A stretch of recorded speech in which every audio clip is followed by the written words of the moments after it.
सत्ता एक वस्तु है, यह मन कर है लीन। इंद्रियों के 5 विषयों का संबंध एक साथ जिससे न हो वह मन है। यही मन का लक्षण है। मन एक पदार्थ है। इंद्रिय विषय जो 5 है, एक संग नहीं हो। यह तो मन कर लिंग है, और सत्ता मन सो। जिससे इंद्रियों के 5 विषय एक साथ नहीं प्राप्त होते, यह मन का लक्षण है। मन एक अणु पदार्थ है। उपयुक्त दोनों का भाव एक ही है, केवल प्रकट करने का ढंग दो है। मने सुरतिले उड़ते हैं, बाहर दृश्य पसार। जीव भूले निज रूप को, भटकी रहे संसार। मन सुरति को लेकर उड़ता है और उसे ब्रह्म संसार के दृश्य को देखता है।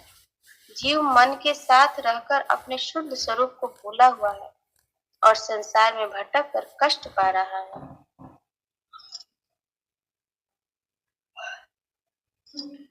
माया दोनों परख लो, फिर समझो गुरु भेद।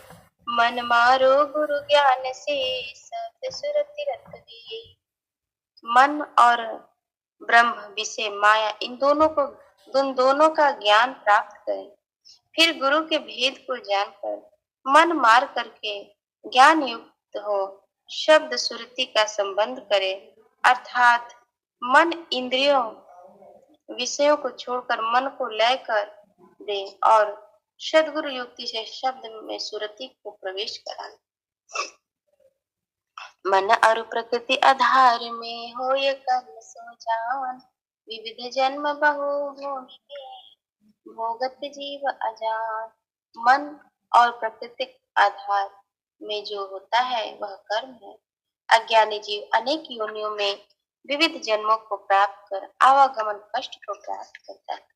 मन और प्राकृतिक असंग में सत्ता शुद्ध प्रकाश। अनुभव है निह शब्द का, भक्ति महासुख रास।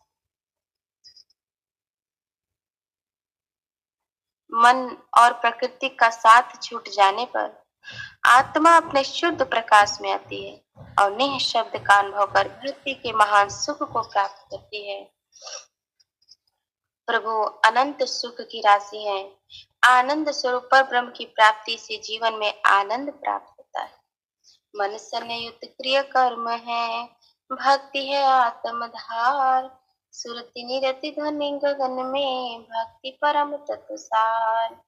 मन से युक्त होकर जो क्रिया होती है वह कर्म है, और जो शुद्ध आत्मा द्वारा क्रिया होती है वह भक्ति है।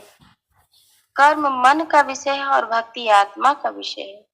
आत्मा भक्ति द्वारा सुरति निरति से गमन की निह शब्द ध्वनि सार शब्द परम तत्व को प्राप्त करती है। भक्ति की महिमा को कहें, जाहि वसी भगवान।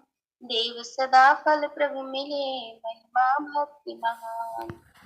भक्ति के महत्व को कौन कहे, जिसके द्वारा प्रभु बस में हो जाते हैं।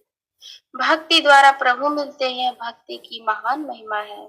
इति स्वर्ग पंचम मंडल 2 अध्याय भाष्य समाप्त हुए। प्रेम से बोलिए सद्गुरुदेव भगवान की जय।